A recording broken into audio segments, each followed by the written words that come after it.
Hello there, welcome to Mumsy's Mini Makes. I'm an amateur artist who enjoys making cutouts and dioramas from cardboard and found things like beads. They make great vases or globes, chandeliers, all sorts, and old pens. This is from a bamboo pen, and I can cut that down and make plant pots. Beads again that make great vases for plants, and wire for plant making too.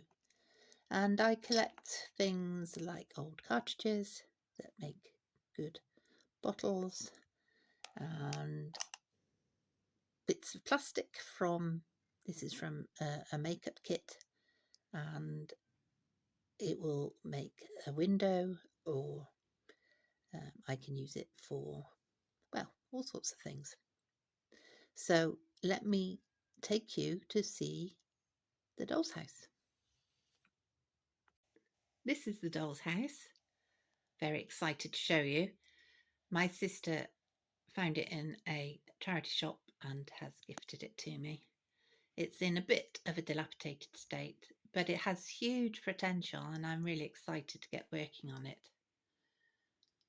It has, at the moment, about 4 different roof tiles and slates, and there's this bit that is falling off.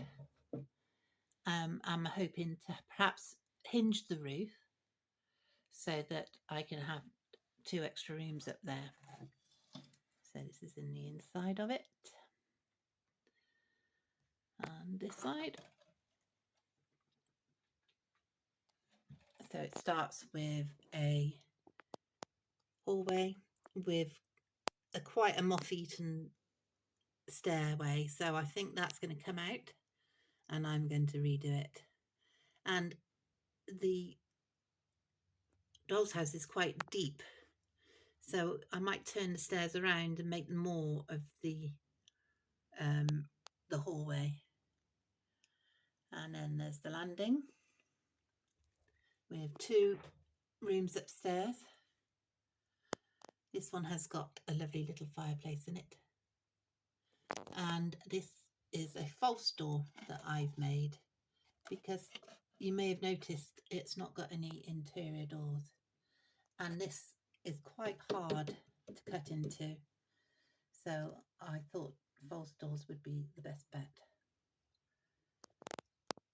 This is going to be the sitting room, parlour maybe, and this will be the kitchen, so I might put that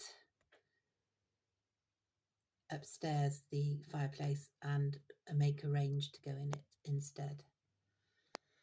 And I'm going to do it in arts and crafts style, which is set in around 1880 to 1920. So it incorporates a little bit of Art Nouveau and Art Deco. So quite an interesting time to be interested in interior design. And I'll show you some of my sketches and ideas that I've got for the furniture. I've come outside to show you the ideas that I've had for furniture for the doll's house. I'll show you my embroidery first. It's not finished, but it's an idea for a rug, perhaps in the sitting room.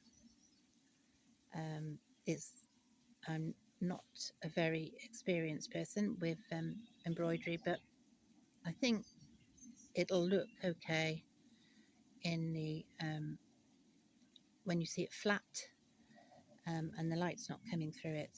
I've just got to finish the yellow around this point, and yeah, if this is a success, I'm thinking of putting it on, backing it onto some felt, and if it's a success, I think I'll do one for each room, apart from the kitchen. I really enjoyed doing it. It's very mindful, and it's something I do while watching telly and keeping my husband company in the evenings. So, yeah, so that's the first thing. The second thing is my sort of drawings of arts and crafts style furniture. I'm thinking Liberty and Co. and William Morris and Charles Rennie Mackintosh are the people that I thought of when I was first thinking about what style to put into the doll's house.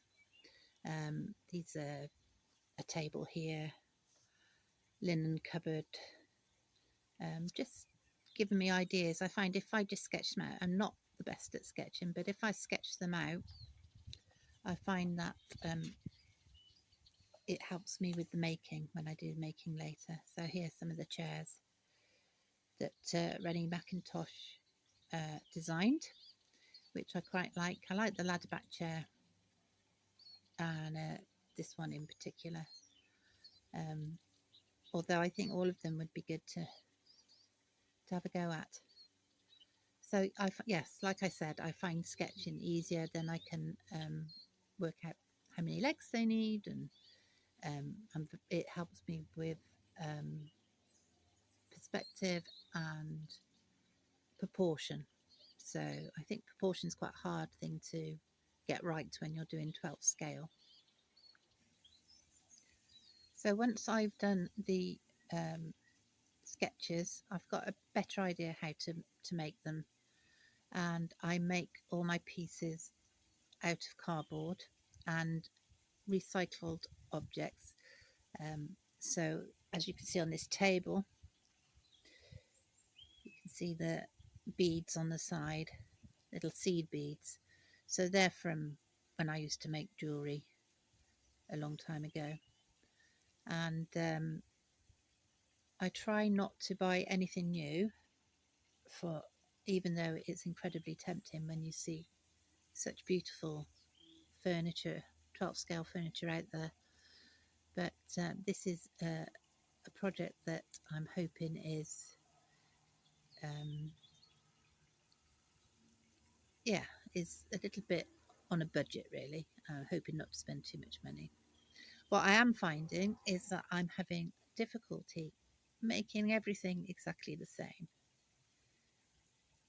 So that's something I'm going to have to work on, and getting my straight edges. So I really need a very sharp scalpel for getting the right kind of edge that I want. And the cardboard edges I've lined here just with some smaller, some sort of thinner card, and then that sort of gets rid of the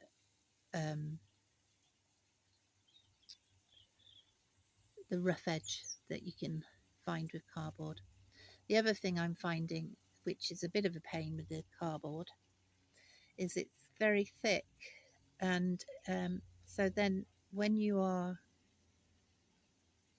making doors, it's a little bit out of scale. That I would have said that should have been thinner, but it's something. It's a work in progress. Something that I have to be getting better at each time.